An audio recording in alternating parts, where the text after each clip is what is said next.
Let me connect to the server. Okay. Good evening, everyone. I hope everyone can hear me good. And good morning, good afternoon for those of you who are joining us from North America.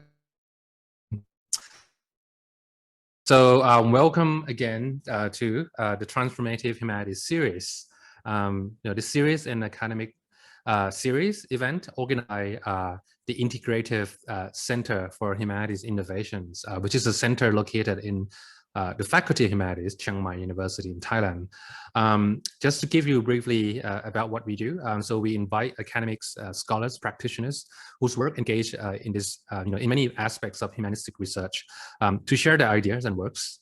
And we hope that this platform will result in further conversation and dialogues, both in and outside of academia as well.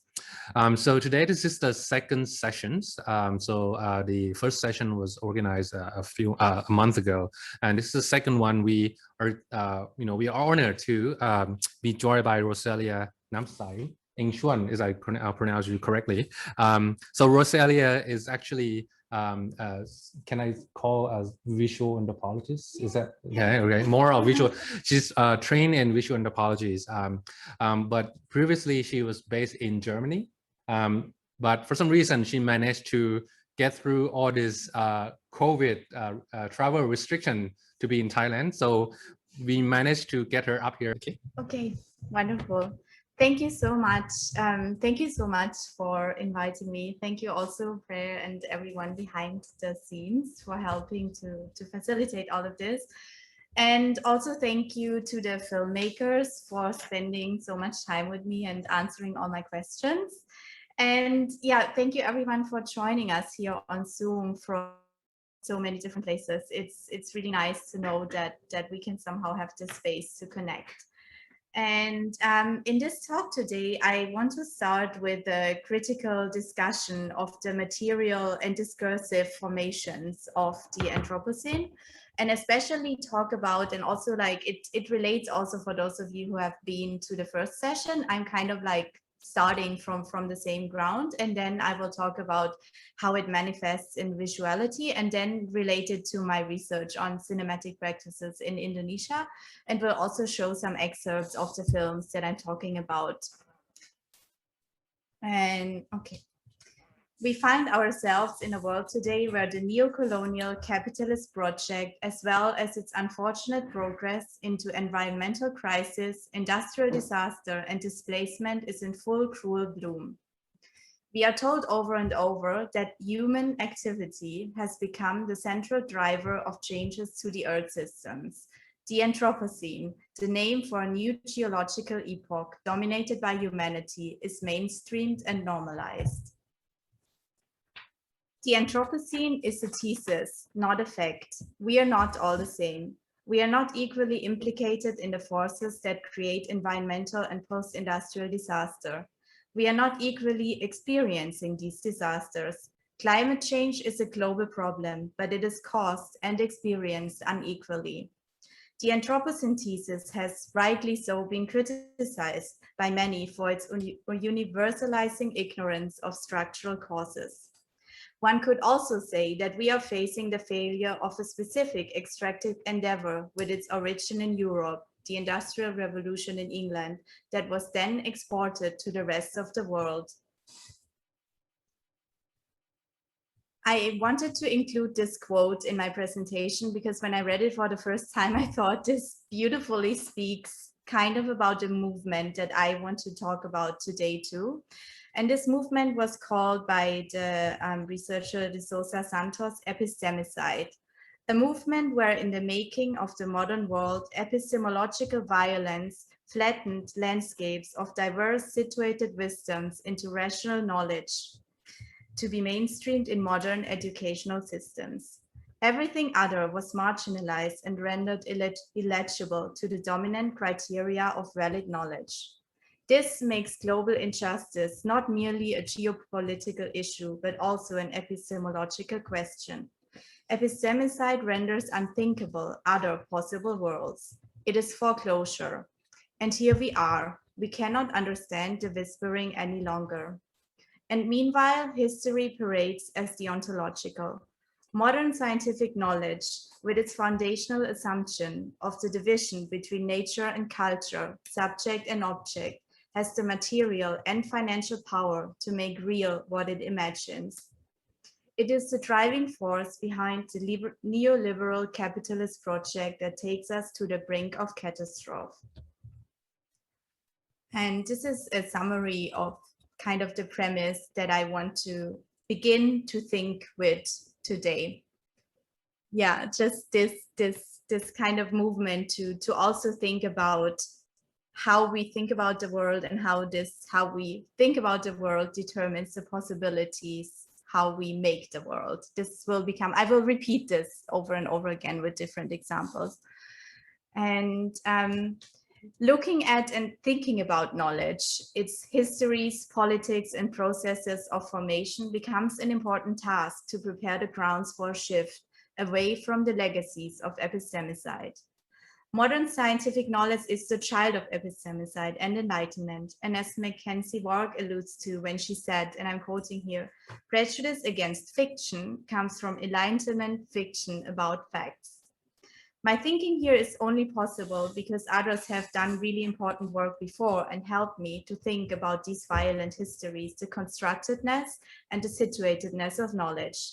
This ranges from decolonial critique, an awareness that colonialism is far from over, but the very fabric of our world, to science and technology studies, and people like Latour and Haraway, many others, who critique the notion of science and remind us that there is a lot of fiction involved in creating and upholding the facts. However, it's not the question today, as Mackenzie Wark also asks, how to move from a paranoid reading that finds fiction in facts, and usually fictions that have power, and very often this is thought with Foucault attached to them. This is the desire that I have, and also the question I want to think about today in this talk. What and where and how are knowledges that might actually become helpful to escape the spiral of cruel optimism and injustices? The world as is requires speculation. Critique, I think, is not enough. It's important to even start thinking, but the question then fastly becomes, what comes after critique?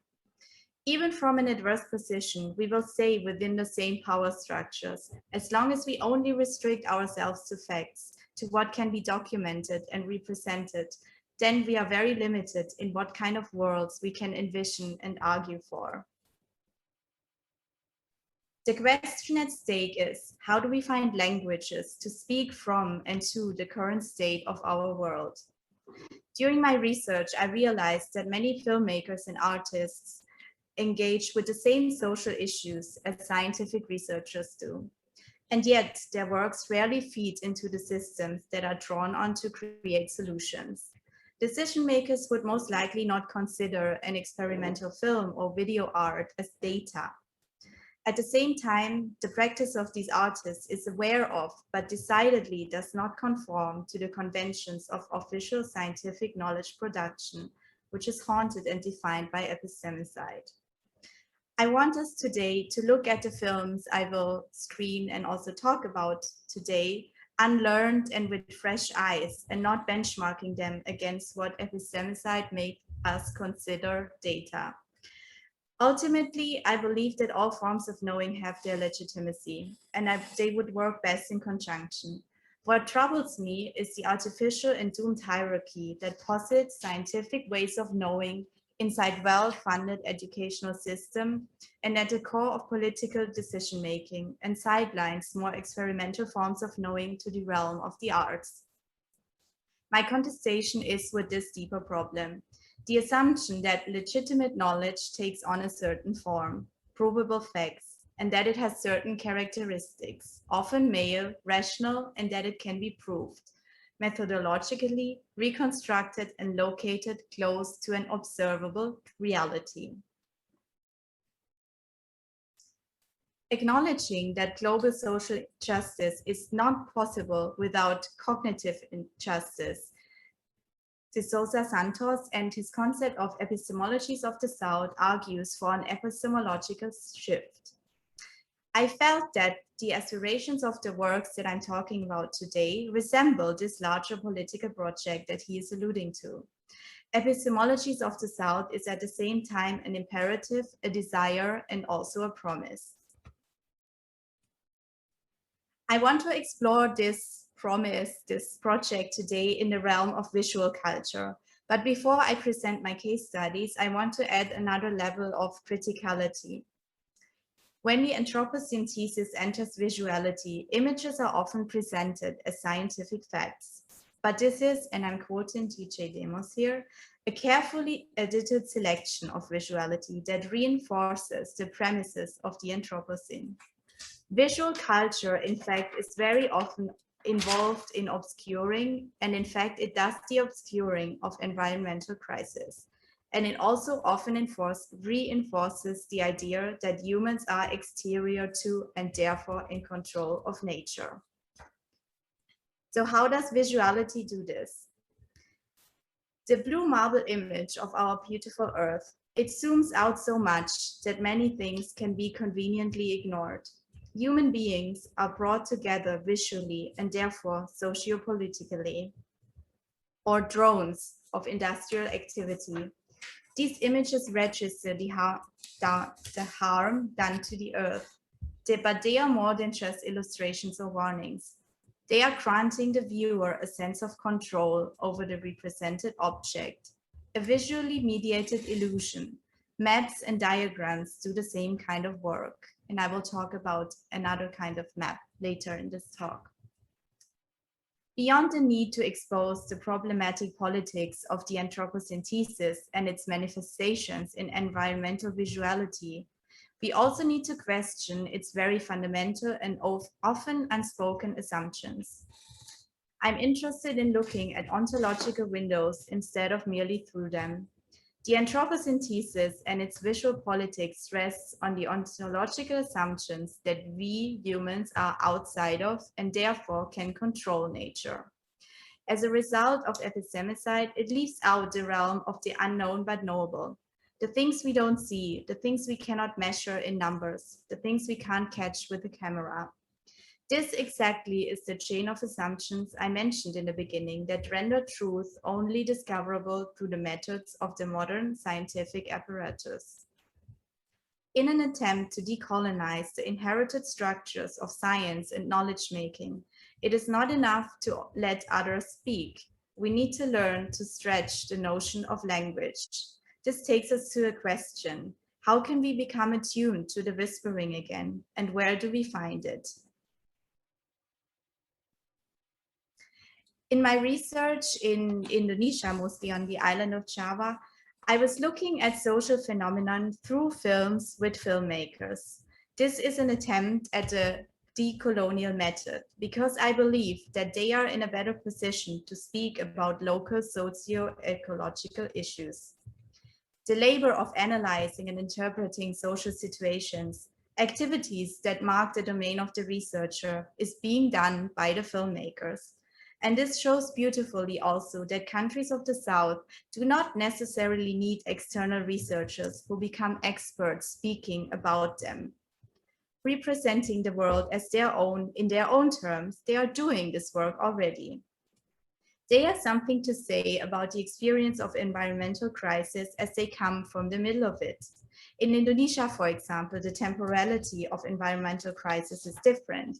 The apocalypse does not linger on the horizon. It already happened, and it's the aftermath. Dealing with climate change and post-industrialism is not a choice, it's an everyday reality. The filmmakers speak from a different place with a different stake. Those who live by the edge of the forest know the forest differently. They have childhood memories. They feel its void once the trees are removed.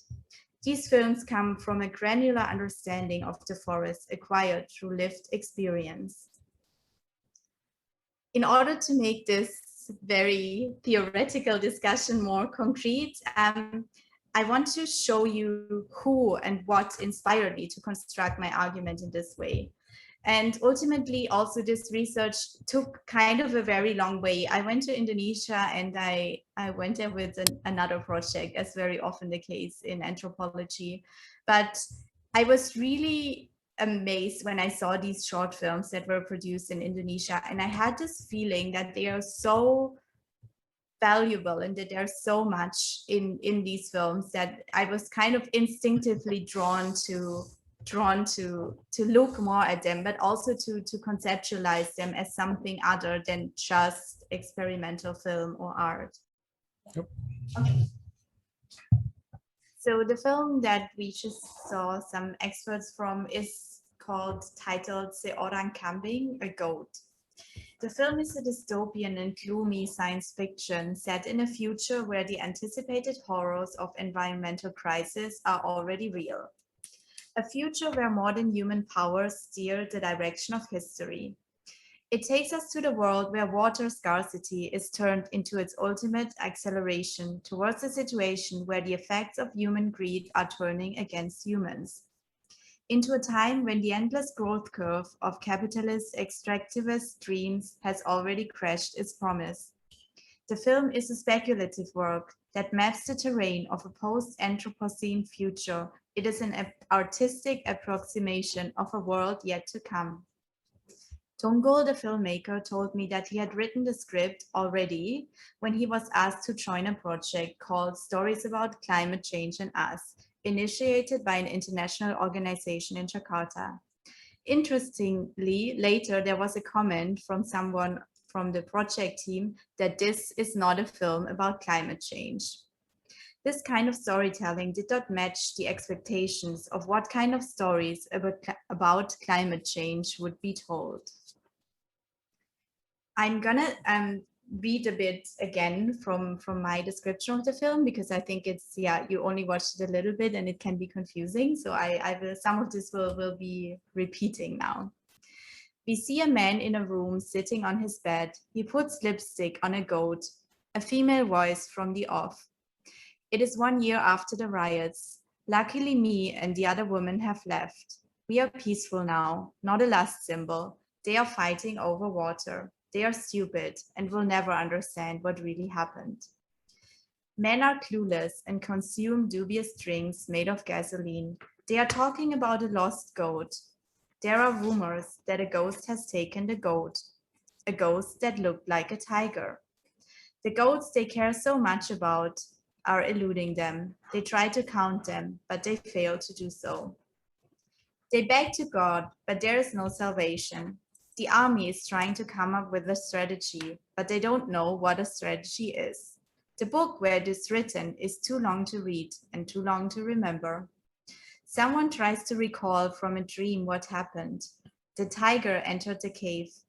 They have to kill the tiger, then they can live in peace. The tiger must be killed. The army has to be there. It's fake, but imagine there's a siege and no army. Not cool. We see a man in a cave. He pets the tiger head. A young boy hits his head with an empty gasoline container. He puts the tiger hat on and paints his body with tiger stripes. When the army arrives, they are too afraid to enter the cage. They set up a fire outside. The young boy enters the cage. He shouts, "The tiger fainted." Will they live in peace now? The film leaves this question open. The film was shot in the Gunung Kidul region on the island of Java in Indonesia.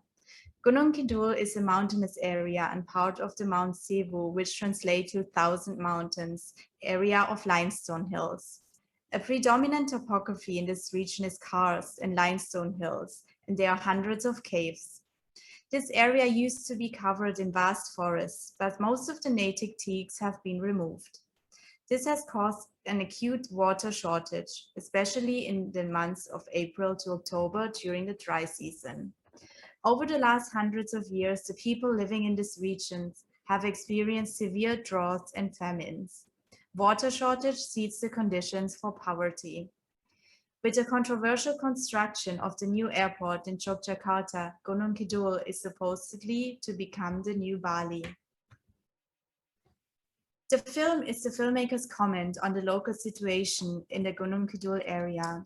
The local socio-ecological issues addressed in this film are layered. The obvious issue is water scarcity. The water scarcity and poverty in the Gunung Kidul region is well known in public discourse.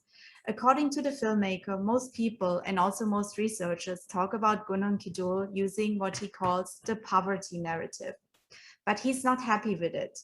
In our conversations, it turned out that he takes issue with the mere poverty framing because it leaves, as he said, people as passive victims.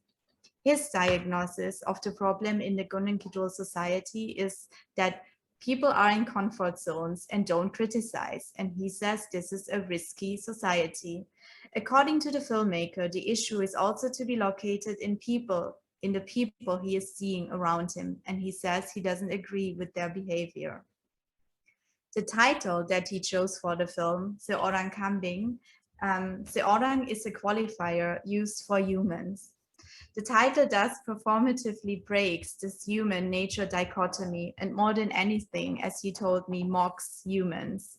Kambing, the goats, are a reference to and also a criticism of the Javanese Raja Kaya, the public display of cattle to showcase wealth and social status. He told me, in the past, rich people would place their cattle and cowsheds in front of their yard as a symbol for their social status.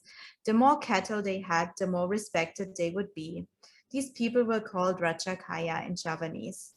Tunggul told me about another dimension to this supposedly local tradition. Raja Kaya is a modern perspective of a local tradition. My father said it started to happen during the colonialism era in Indonesia. It does not come from animism or Hinduism in Java. For him, the notion of Rajakaya shows how animals are, and he said, used in socio-materialistic struggle, something that he wholeheartedly disagrees with. The title, therefore, is also a critique of the practice of human exceptionalism over animals. The ominous tiger in the film that is only present in stories is another direct reference to the situated experience of life in Gunung Kidul. In the film, we can only see parts of the tiger, its head, which the trail person claims is a bag, and later in its anthropomorphic form, when the bag is put on the head and the little boy creates the tiger that everyone was searching for. The filmmaker told me the following. The tiger is a contemporary form to terrorize people in Gunung Kidul. A few years ago, there was a rumor about a corpse and a tiger in a cave. The police and the army then put a tiger trap in the cave. It really happened in 2015, maybe. They used smoke to make the tiger come out, but it didn't happen. There was no tiger. We don't know if there are tigers in this area. I have never seen one. The main issue is there are many landlords who try to occupy the area close to the beaches in Gunung Kidul. Now that it is a popular tourist destination, many people come here to buy land. The locals know that this increases the value of the area.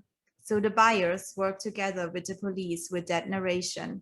Because this area where the corpse was found and the tiger story came up was close to that area by the beach. And then it was said that this is not a good place to make the land cheaper. Of course, this is my interpretation, but after that, the prices in the area went down and investors bought the land. So they still use these mythical stories in contemporary times. This is from our conversation. It is important to acknowledge that this film, and also he said this, is his interpretation. It's not a truth claim or a representation, but the ultimately very subjective take of the filmmaker, who was born and lives in the Gunung Kidul region. His analysis of the situation is complex, angry, and subjective, but it boils down to his disagreement with the fundamental condition, human greed, which according to him is the root of the problems experienced today. From our conversations, it became clear that he takes an issue with arrogant human behaviors that he has to experience around him. This film performs a mockery, both of the binary divisions of humans and nature and the idea of human mastery of natural resources. It's a harsh critique of people's enslavement to progress and its evil twin modernization and capitalist consumer culture. Human greed here as a complex phenomenon with many causes and effects colonialism, water scarcity, poverty, capitalism, tourism is ever present, but it cannot be easily caught on a camera. Therefore, the filmmakers renders uncanny the relation between causal structures and behaviors in a decidedly speculative stance to make tangible audiovisually what will happen if things continue this way. What he wanted to say, perhaps in an essence, is that in his opinion, people are confusing and stupid, and the cinematic language that he employs is one that echoes back this feeling of looking around you and not understanding anymore what is happening and what people are doing. I will screen another film now and then later talk about it. So we will do technical things again. Sapu Angin or Windswept shows almost unrecognizable image slices of buildings, trees, and fields in a view from above to what sounds like a mechanical soundtrack. There is no voiceover or explanations in letters on the screen. Towards the end of the film, we see a pigeon and a human hand. The film is not edited, and what audiences are looking at is one continuous shot. Unlike in conventional didactic documentaries that strive to explain, the local social issues addressed in his film are not directly spelled out, as they are presented in ways that escape conventional forms of knowledge dissemination. Only in conversation with the filmmaker, I was able to grasp the larger embedding that the filmic representation alludes to and stems from. When I asked Yo-Yo, the filmmaker, about the background of the film, he explained to me, "The film is part of a longer project. In Surabaya, I am involved with some citizens. The development here is massive, and there are a lot of evictions. They have to leave. Politicians do not take side of the small people. I worked with them. Before I was involved in the advocacy sector, I accompanied them to deal with the institutions because they are my friends. This is not my job. I just wanted to give a little something, maybe to entertain. So I made something like an exhibition, a festival, something cultural. And after that, I often met them. That was back in 2015. So I started to plan the research. Where are the villages that experience eviction at the moment? In the east of Surabaya, there are many houses that are being displaced and many pigeons also. The effects are not only with humans. The idea came when I met them with the pigeon activists. I researched with the pigeon communities with about 5 to 10 pigeons, and then I started to work on the design. There was no reference. No one had done that. I trained the pigeons together with the pigeon community. I worked with them. I knew from them. I tried to borrow the pigeon. It took 5 months to train them. Through this conversation, I understood that we enter this terrain from the perspective of a pigeon body flying over a terrain of land in the central Javanese city of Surabaya, an area that has been undergoing enormous change in both its surface and forms of inhabitation over the last years. The pigeon maps the fragmentation of public space as a result of construction projects that led to socio-ecological issues experienced by the people he has been involved with for many years. The film acts from within a situated assemblage of very unsituated things: capitalist economic expansion, overpopulation, and class struggle in a post-colonial setting. After Indonesian independence, many people moved towards the cities from the countryside and found refuge in the so-called kampungs in suburban areas. A kampung is a loose settlement that often comes with a stigma of disorder and uncleanliness. Uncoordinated or centralized urban development has led to flooding, and it has become very convenient to blame encroaching kampung settlements. Programs were set up to clear the city and to transform Surabaya into a modern city. And this is what it looks like.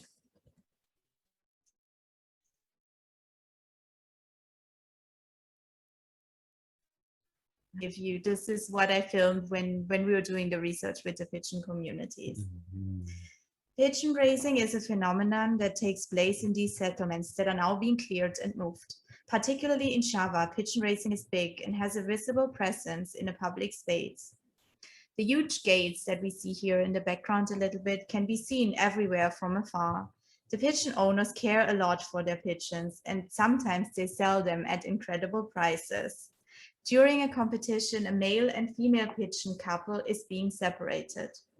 The owner will be in the gate with the female pigeon while the male is taken away, usually on the back of a motorbike, and released somewhere far away. The pigeon will be attracted by the female pigeon's smell, and this is how they find their way back to the gate. The mostly male audiences will place bets on the predicted winners.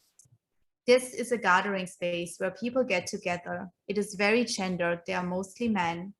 Pigeon racing is usually associated with lower classes, and it carries a stigma because of the gambling component that is in opposition with orthodox interpretations of Islam. The film that we watched just now acts from and also upon this larger context. I will just let this further play a little bit. Conceiving of cinematic practice from a relational and processual perspective here means to understand that this film is only a node in a longer and still ongoing process, and also look at the relations that Yo-Yo has with the people being evicted as well as the pigeon community. The cinematic practice here is only one node in a larger relational process that is punctuated but not defined by the film, and its making that does not end when the final file is exported or the screen turns black. Yo-Yo himself frames his engagement with local communities who experience eviction as advocacy and research. He becomes active in a scenario that he is still in the process of attempting to grasp. In fact, his research with the pigeon communities is still ongoing as I'm doing this talk here. As part of this research, he started mapping, and he told me, I wanted to understand this better. I started to make a map, mapping for resistance, but I did not use text. It was visual mapping from the air, but I did not want to use a drone, a machine. I wanted it to be organic, more embodied, an experience that is not human. This visual work attempts to not try to imitate the visual of a drone. I really didn't want that. So I thought about how can I make this possible? How does the camera work? And how can I reduce subjectivity? I used non-human labor. This was a co-production. This is what he told me. Conceiving of cinematic practice, not only as a relational process, but also from a material perspective, adds another analytical dimension. What he does essentially is introducing a modern human perspective in attempting to decenter his own subjectivity. As humans, our perception of the world is necessarily that of a human, but experiencing it from our perspective does not mean we cannot see it from other perspectives. There is inevitable and arrogant anthropocentrism, and Yo-Yo's cinematic countermap with the pigeon is a good example of how anthropocentrism cannot be avoided but stretched cinematically. The question I'm interested in this analysis is not if he managed to really capture the subjectivity of the pigeon, but what matters essentially is that he creates an awareness that the normalized subjectivity of human does not include that of a pigeon, who is also entangled into larger processes of modern urban modernization. His practice is therefore a reminder that in order for an inclusive encounter to happen, we need to become attuned to not only other perspectives, but also to other languages. This film, therefore, can be conceived of as a practice of countermapping that moves beyond a contestation of content towards a speculation on form. The term countermapping was coined by sociologist Nancy Peluso in 1995.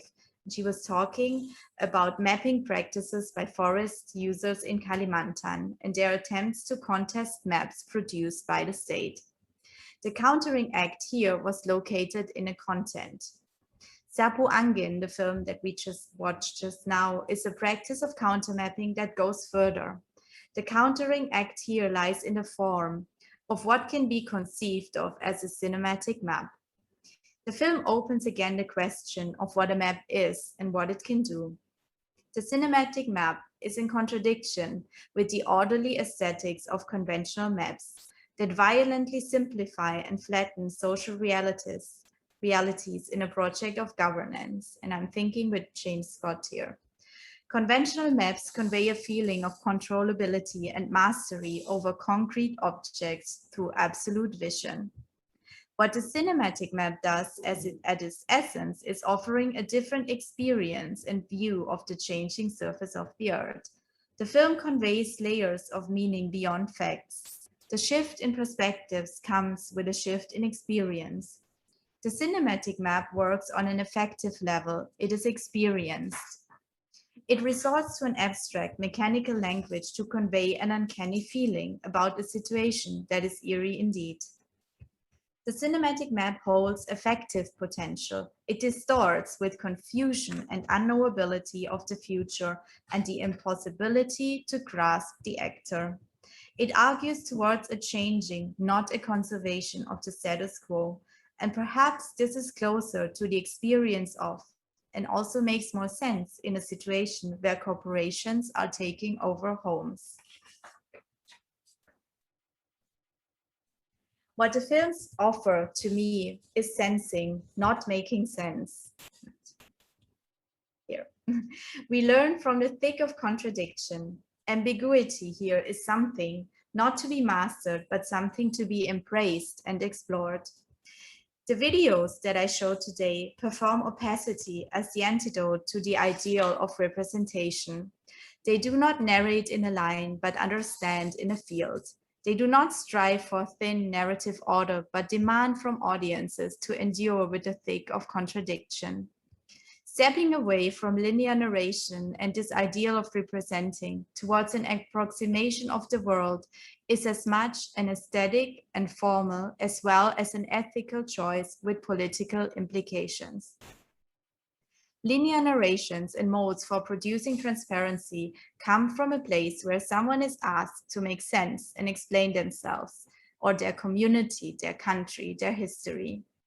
Choosing not to do so is a powerful act of refusing these colonial demands. Such opaque practices entail a promise to open up new imaginative horizons on and off screen. Building an analysis around these conversations and my research these examples, I kept on returning to asking myself, what does all this mean then for video and for film conceptually? The obsession on the artist or the auteur crumbles as soon as one looks at the processes of production. It is an assumption that reduces a multitude of constitutive actors to a single subject, the artist, producing an object, the film. The subject is an assumption, and the more we try to grasp it, the more elusive it becomes. The biologist Lynn Margulis argued that we are all made of collaborative bacteria, and that symbiosis and not the neo-Darwinian survival of the fittest in competition is the driver of evolution. Her formative paper appeared in 1976, after it was rejected by 15 journals.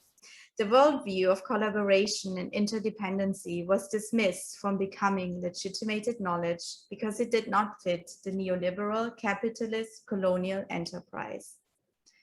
Likewise, the boundaries of our body disappear on a micro level when we realize that the air we breathe is also at the same time part of our environment. As the body, the video or the film as an object does not exist. During the process of cinematic practice, all that is touched becomes co-constitutive. The video comes into being through the relations made among all these elements. In theorizing and thinking about film, cinema, and video, the smallest unit of analysis should then perhaps not be the artist or the video, but the assemblage, as an, and I'm quoting Anna Tsing here, open-ending gathering among beings from different species. Thinking of video as assemblage allows for everyone and everything to be constitutive, and it overcomes the hierarchical distinctions between the subject and the object, the process and the thing. I want to end this talk today by going back to what I was talking about in the beginning and link it to the notion of relation and care. Epistemicide has brought humanity to a point where we are mostly unaware of the entanglements we are embedded in. I think that the COVID pandemic has made this more explicit and also more tangible. And as such, the pandemic has the potential to be a glitch in the representation of this worldview. Video or film as a glitch can also reconfigure how we perceive of our being in the world. And this makes all the difference because it determines how we act in the world. In order to act differently in the world, we need to be attuned to it differently. And the performativity of video and film cultivates this capacity. The films I discussed today performatively disturb the false consciousness of human disconnection from our environment that has led us down the spiral of environmental and social problems. And this is where I locate their power. The films act as portals for audiences to become aware of our entanglements. They are invitations, offerings, and openings to relate to other ways of sensing, understanding, and knowing. They offer, as is also mentioned in this quote, multiple registers on the one hand and new relations on the others. And I like to think about the multiple registers as coming in, becoming the film, and then going elsewhere. These portals for becoming mutually sensitive can generate forms of care. A kind of care that comes from a place of radical recognition of interdependency and relatedness. A care that is not normative or an inherent character trait of a good person, but a process of relating. The films become vessels to relate to the movement of the pigeon, the journey of the tiger, or the experience of living in an area in the aftermath of deforestation and in the advent of mass tourism. We are not divided. We have never been, and cinematic epistemologies remind us of that. Thank you for your time. Thank you. I'm just gonna move. I'm just going to leave the sessions about 30 seconds, I guess, just for everyone just to sink in all these ideas that Rosalia had just presented. It's before I throw this microphone over the other room to Sarah. Yeah, it's very intriguing about the film, especially the one that was attached to the pigeons and flying around. You know, we've seen in, you know, you probably are more familiar than I am in a more literary tradition where in a commercial cinema, we usually see, you know, this technique of putting the camera on the cat, but then it's obviously most of them got, you know, passed through this editing and everything. But the pigeons one was really, I don't know, you work with the filmmaker. That's probably like, I would say, you know, being away from this human touch, you know, the post-productions, everything. Yeah, that's for me like really intriguing. That's that piece. Okay, so I'm just going, before we open up the space for everyone, I'm just going to give this space to Sarah real quick. Not real quick, yeah, Sarah. Sarah will kind of, you know, guide everyone as a lead this conversation further. So I'm just going to, you know, invite Sarah in to just, you know, maybe have questions, I guess, or responses to Rosalia to answer this. Okay, so Sarah is yours. Oh, sorry. Sarah, hang on, sorry. Let me just adjust. We can't hear you. Oh, for some reason. Hang on. Can you hear Sarah? No? Okay. I can't hear you, Sarah. For some reason. Let me help. Sorry, guys. Prayer, which is actually Sarah is the same building with us, but we have to sit separately in a different room just to avoid the echoes and everything. Now I can hear it. Oh, okay. I'm hearing Sarah now. Okay, can you hear me? Yeah. Awesome. Okay, all right. Sorry, I tested the microphone earlier, but maybe I need to, who knows. But first of all, I want to say I really enjoyed the talk, and I didn't have a lot of questions about your theory and ideas. I love the idea of an epistemology that's more fluid, that's more process-based, that gets us past these binaries of subject and object. So I had fewer questions about the points you made than about the reception and impact of this this new way of seeing, this new way of doing films.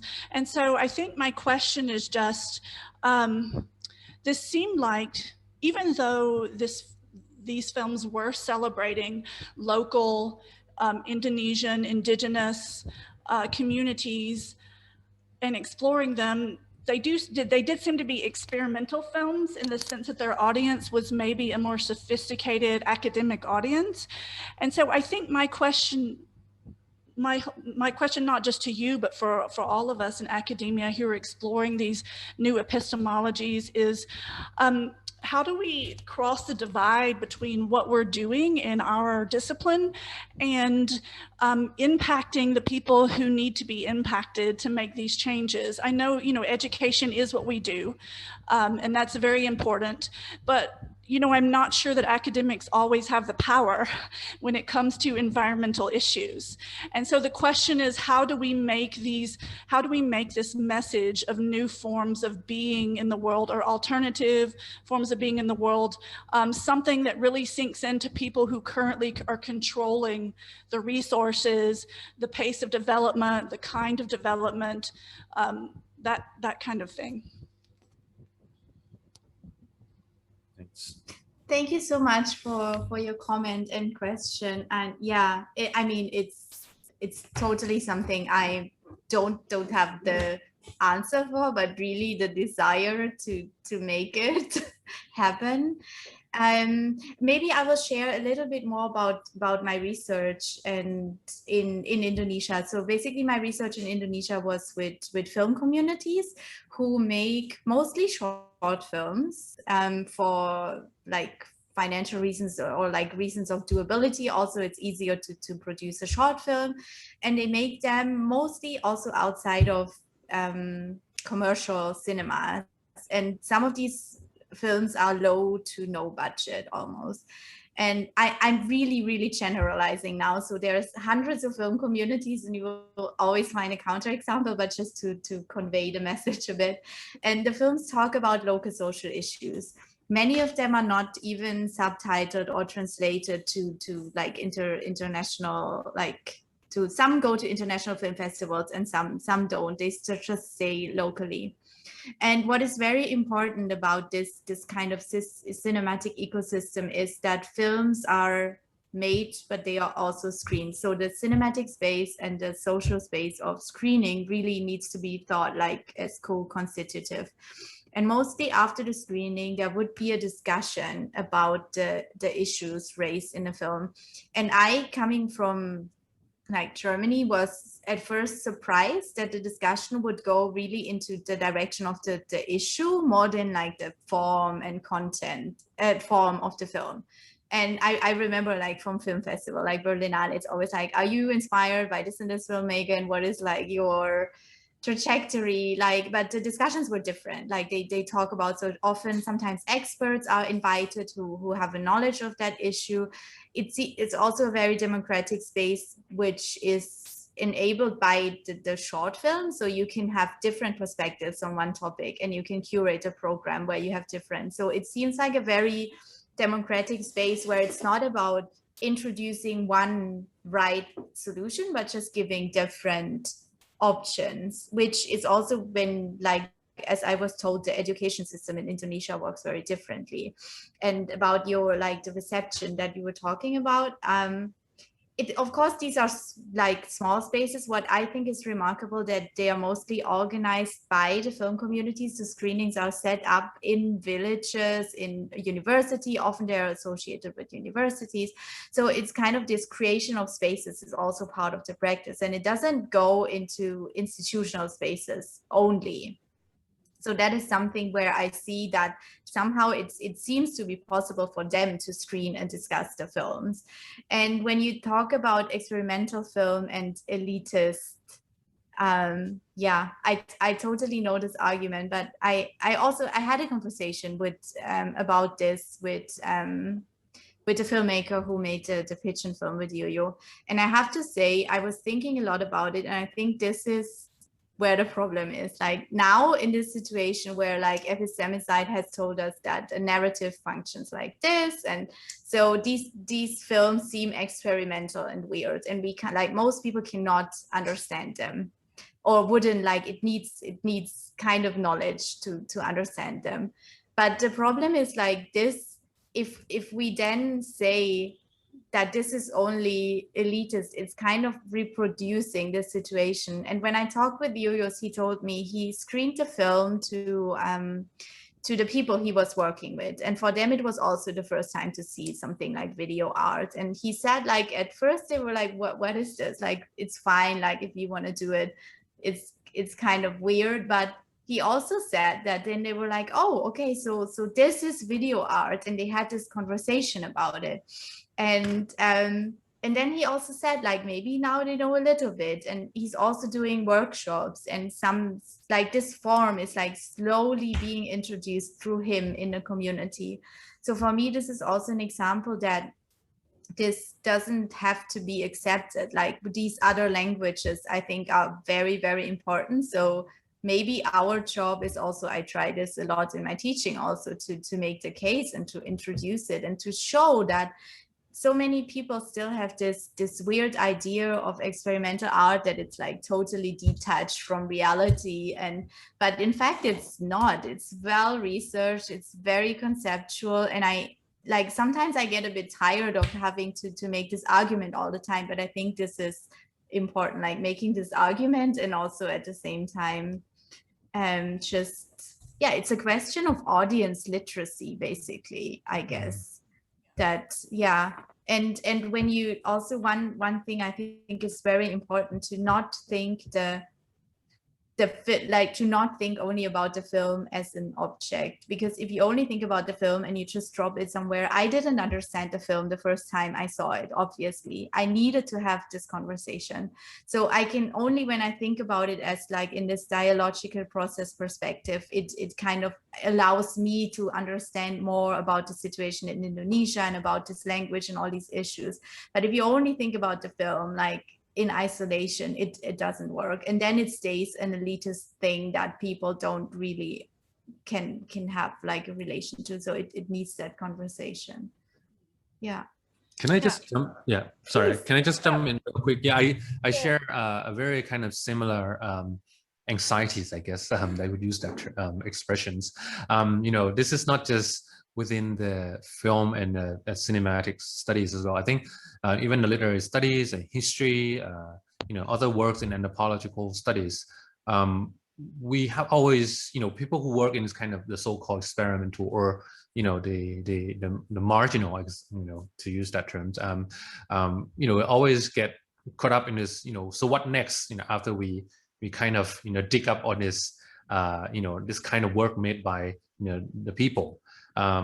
And I agree, because, you know, in my own experience, when we're trying to kind of highlight all this, you know, the works, the question becomes, to what extent how this, you know, the whole mission of trying to recognize all these experimental works and all these, you know, suppressed kind of voices would eventually get recognized in the larger kind of context, and then, you know, hopefully one day would become another forms of you know, institutions, you know, which this group of people recognize. You know, I don't have any solid questions about this, because that's part of my kind of, you know, curiosities, and also my I guess my mission as well. You know, working in you know, with the small authors, and I work in literary and cultural studies, and you know, the similar experience.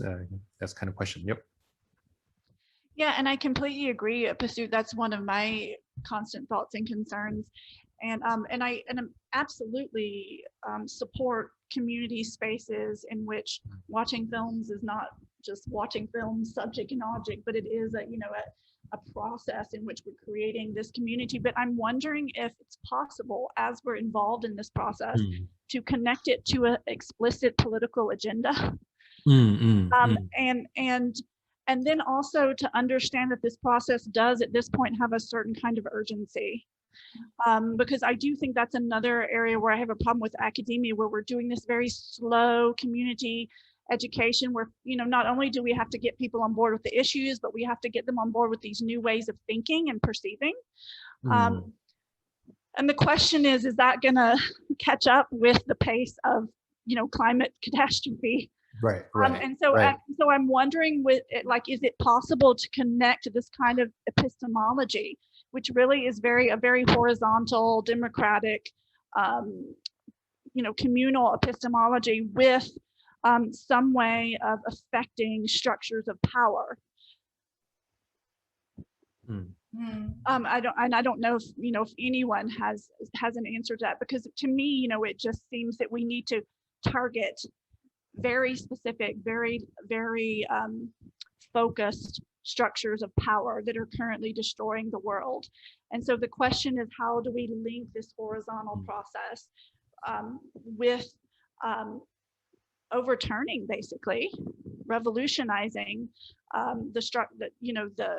is it just a trickle up kind of thing? And do we have time for that? Or do we need to have like a more explicit political agenda as we're actually watching these films? Right. Okay. I think we are getting close to the time that we promised everyone that this session will finish. So let me just advertise the next session, which will happen at the end of March. I can't remember the date now.